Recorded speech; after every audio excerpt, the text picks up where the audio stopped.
It's been a year that I started working as a full-time transportation engineer at a private firm in the US.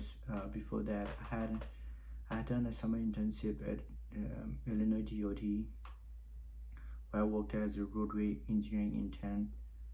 Uh, no, it was a roadway inspector intern where I had to physically go on the field site um, and review the work of the construction company.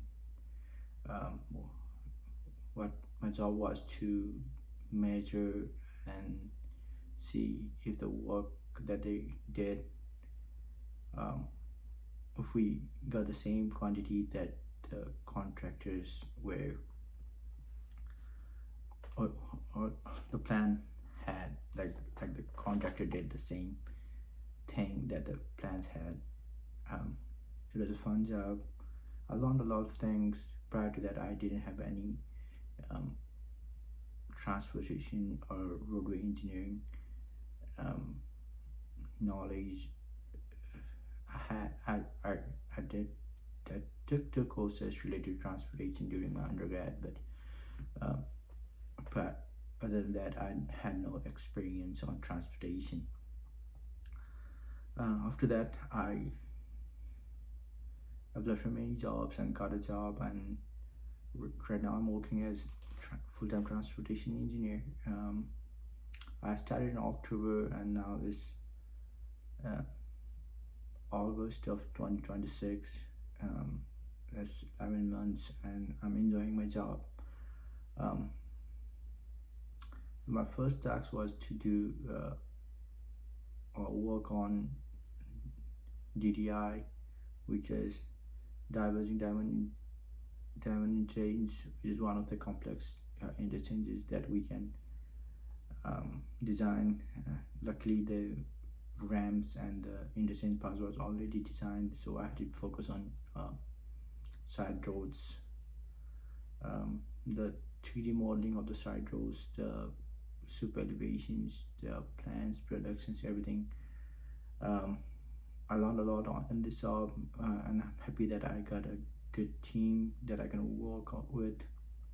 I get to learn a lot about roadways and transportations, the right of ways, how things are done, how we interact with DOTs, what DOT provide us, and what we provide to DOT, and how we um, interact with other firms to achieve a common goal, to present a plan that's acceptable by the DOTs or the contractors. Um, in this job, I learned that asking about things to other people and getting information from them, like they have many years of experience, and I can I cannot find that experience on some documents, so I have to directly ask them and get that information from them. Was really insightful on how things were done and how things are being done. My main job was to use Open Roads Designer. Open Roads Designer is the only software that I've been using for a year. Previously people used to use MicroStation, Geopack, but now things are changing. We're shifting to Open Roads Designer, and Open Roads Designer, I think 2025 version had some AI integration in it, so I'm really excited for it. Um, the one thing that Open Roads Designer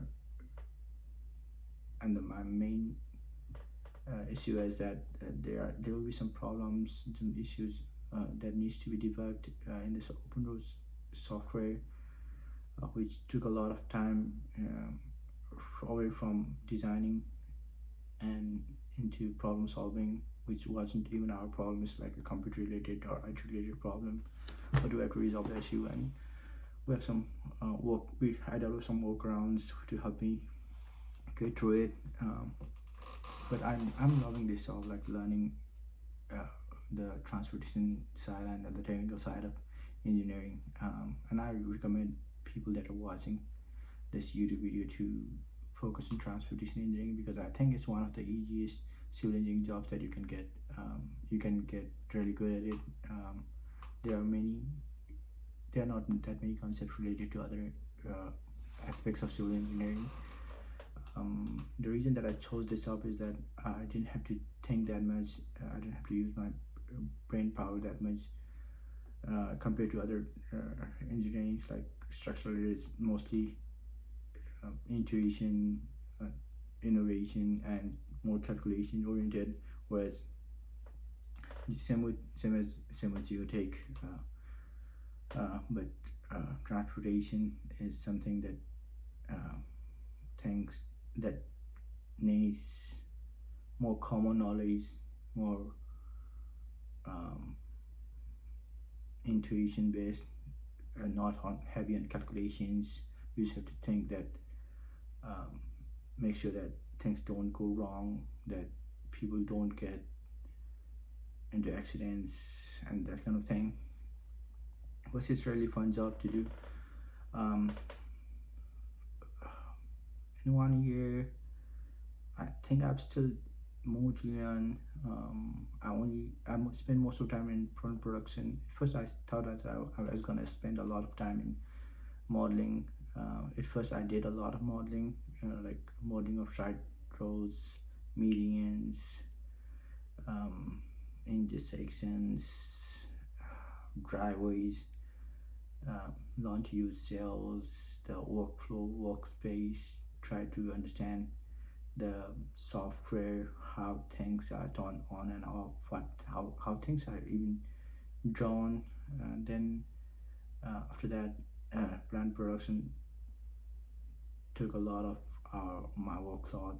I'm still doing plant production. My project hasn't been finished yet, but I'm working with more people now. I'm getting information from all people, like environmental stuff, utilities, geotech, lightning and traffic groups, and comments from DOTs on what should be changed and what should not be changed, this kind of thing.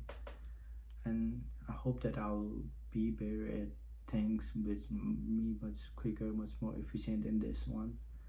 And that's the story that I want to tell to young people listening to this podcast, listening to this video, that that you should pursue transportation engineer if you want to have like a really relaxed job, where you want to contribute, where you can contribute with your fresh mind, not have much trouble, or you can take pressure in some of the times and you will be free most of the times, where you can think of ways on how to improve plans, how to get better, how to